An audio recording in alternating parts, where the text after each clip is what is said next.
It is really important to destigmatize conversations within the South Asian community because talking about mental health in itself is a taboo within the community. I'm Rupa Parthasarathy. I live and work on the lands of the direct people of the Tiwary nation. I'm an artist and an art therapist by profession. My journey started inspired by my henna business, and I noticed that people opened up in the presence of art. That intrigued me a lot, and I went and got my master's in art therapy and thus came into the profession of becoming an art therapist and helping people through art. So after I got my training, I wanted to open a space where mental health was spoken about proactively, so I founded Mindkshetra.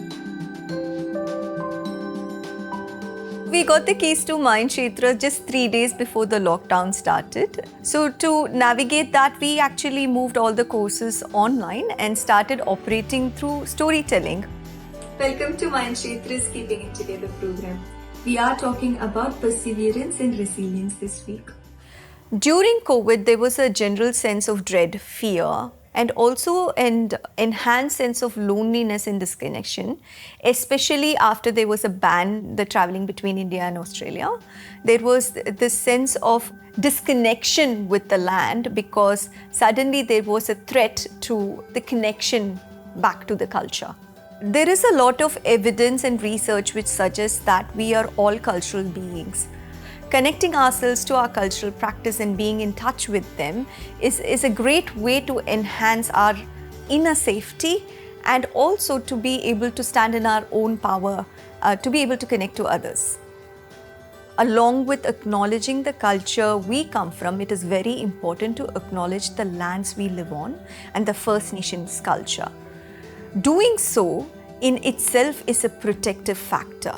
So one of the tenets of Mindkshetra is enhancing that sense of culture through art making and cultural stories. So yarn wrapping as an idea is inspired by the cultural tradition of wrapping different beautiful threads around a tree. I was inspired by that idea of life being different threads and we all each uniquely design it in our own way. And when we actually wrap it around a tree, it creates a sense of connection between us and also nature. One of the main lack of support when it came to COVID and dealing with COVID challenges is putting out messages in different languages and actually making it cultural specific, especially when it came to vaccination or how they are handling the border closures. So in terms of the government, I think there needs to be a much more practical way of talking to the community and not having this specific, going to the GP and talking about it. Probably a little bit more access through community organizations would be better. South Asia in itself has a diaspora of people speaking different languages and having different cultural nuances. So a therapist who understands all those, not only in terms of food, but also language, parenting, intergenerational structures is very important.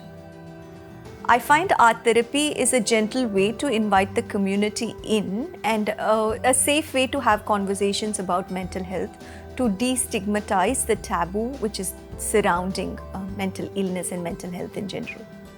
I think South Asian community in itself is a rich, vibrant and colorful community, and having conversations and using creativity is nothing new for us.